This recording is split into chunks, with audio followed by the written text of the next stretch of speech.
So today's video is just going to be a quick one, but we've got new Tribe 9 news, and it's good news, which is really good to hear. So for people who are unaware already, they do already have the Chapter 4 and Chapter 5 script up on their website, I believe just on the Japanese website. And then you can see some concept, or I guess just the key arts in general of the upcoming chapters. And then we had a tweet come out from the man himself, Kazutaka Kodaka, creator of Danganronpa, head of Tokyo Games. He says this is purely a non-profit fan project, but he's decided to finish telling the story of Tribe 9 to the end.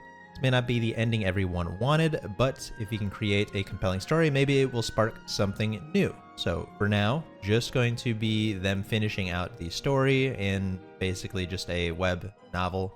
So it'll just be blocks of text, but the story will continue. It'll be released for free.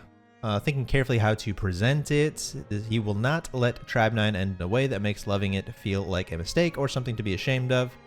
20 years of creator work that he has done without receiving any compensation. He's been looking for a hobby, so this will be it. He'll be working on it in his free time, so it won't interfere with Tokyo Games' day-to-day business.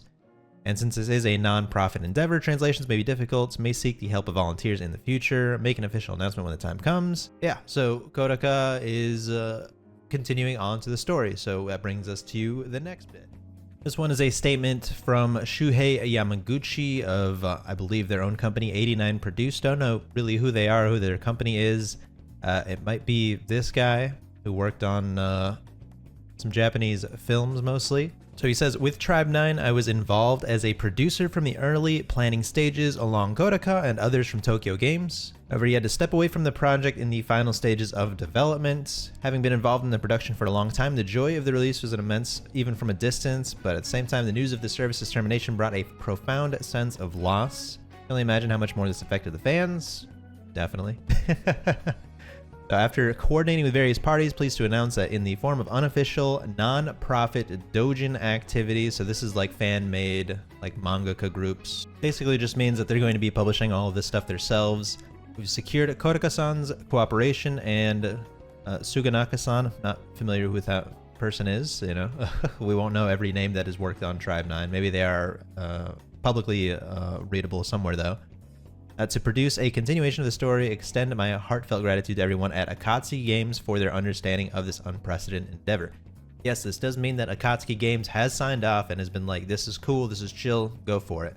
So they're basically giving the okay to run with the IP and finish it out for them in a different means. I know a lot of people in the Tribe 9 community love to hate on Akatsuki Games. It was definitely poorly managed, there's no denying that. But at the same time, most companies would not really be cool with somebody just taking their IP and then, you know, kind of finishing out and potentially doing something even better with it. So gotta give credit where credit is due. If not for kind of their signing off and their blessing with this wouldn't really exist. But starting a company and having our first activity be a nonprofit doujin circle is certainly an unconventional beginning, but I hope you'll warmly watch over our journey moving forward. There's even now been a couple articles written about this. Kazutaka Kodaka, of course, he's the big name, so he's going to be thrown kind of in front of everything. Co-establishes Neon Tribe Doujin Circle to continue Tribe 9 stories. So they already have a name. Oh, here we go. And I guess I missed this part. Chronogate's Katsunori Suginaka. Wow, they've got really big names on this. Katsunori Suginaka. Joined Game Freak in 2008, and he left in 2019, where he founded his own studio in 2023, Chronogate. That's crazy. So he worked on Black and White 2, X and Y, so pretty much everything from Black and White onward as far as Pokemon goes. That's crazy. They have an all-star lineup here. So yes, just this quick news update. I thought this one was at least pretty important for anybody who hadn't already seen it. Yes, Tribe 9 story will continue. Again, you can go ahead and check out their website in Japanese at least. You can then just run a translate feature and it should still all be pretty readable. But yeah, chapter 4 and 5 are already out, so go check those out.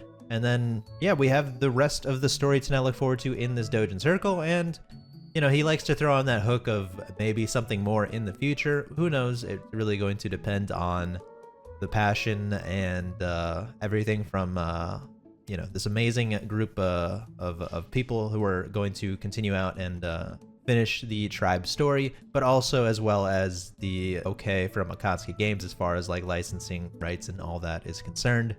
But either way, I just thought this was really cool. It's also something you would never really see in any gacha gaming space, really at all.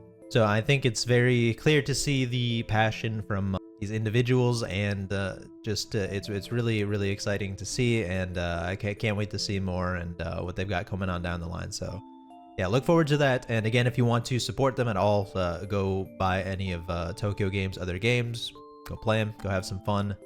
But yeah, let me know what you guys think. This is really cool. I mean, genuinely. Sorry, I didn't have anything more planned out for this video. I've been back and forth with some family emergency stuff, but yeah, I just woke up and I wanted to cover this yesterday actually, but yeah, this is cool. Anyway, take care.